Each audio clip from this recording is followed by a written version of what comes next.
Hi, friends. Have you ever wondered why there are so many high achievers? They don't have a PhD certificate. They don't come from a prestigious university. They probably even didn't go to college, but still, they managed to achieve a ton.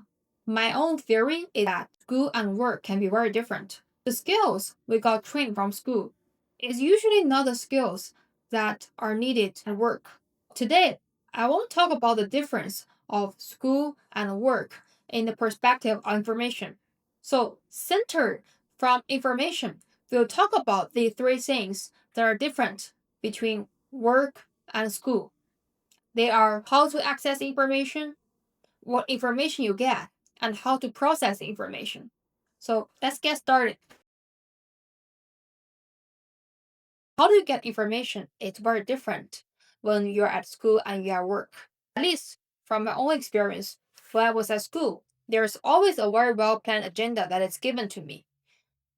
There's recommended readings, there's a textbook, there are slides. This education system is trying to give you a complete information that they think form a whole system.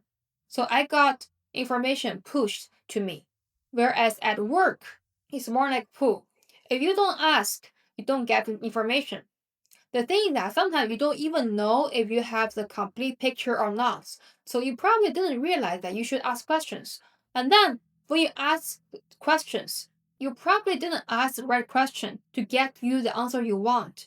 Or sometimes when you ask questions, you probably get the wrong answer.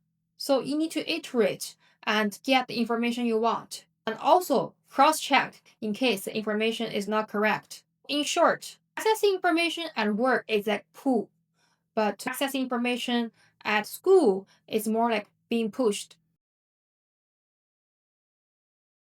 And next, we talk about what information you get at school versus at work. We briefly touched it a little bit.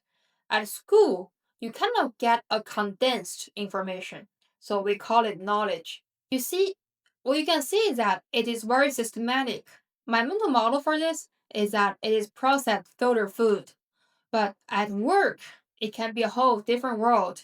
It's more like organic food in terms of that it may not taste good and it's not very processed, but it is useful and helpful for you.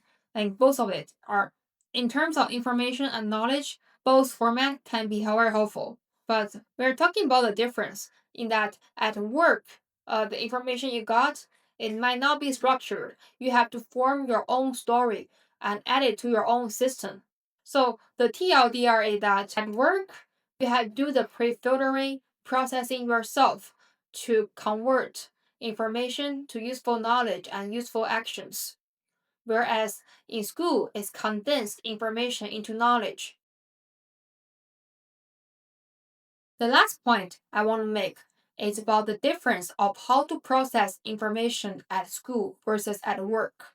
I have a mental model for this is that at school it's more like batch processing, whereas at work it's stream processing. When you're batch processing, latency is not a concern. But when you're streaming, latency is a concern. It's a long line service. You have to respond to certain information right away. But at school, it's more focused work. You can focus on this one subject and batch processing this for the whole semester. But at work, it's like this piece of information, that piece of information. You build your own block. It's also a streaming mode in that the data format can be various. You get information in different formats at work in terms of meetings, coffee chats, or Slacks. So it's multi-modality data format. And also the time range is also here and there. So sometimes you didn't notice that you actually already have the whole piece of the story, but it just have a very long time range for you to gather them and accumulate them into a whole picture. So the TLDR is that school is like batch processing. You crunch condensed similar format of data in batch. Whereas at work, you are in streaming mode. You process multimodality data formats and in long time range, and also requires low latency. So centered around information, school and work differs in terms of how we get information, what information we get, and how we process information. That's it. Thank you for watching. Let me know what you think.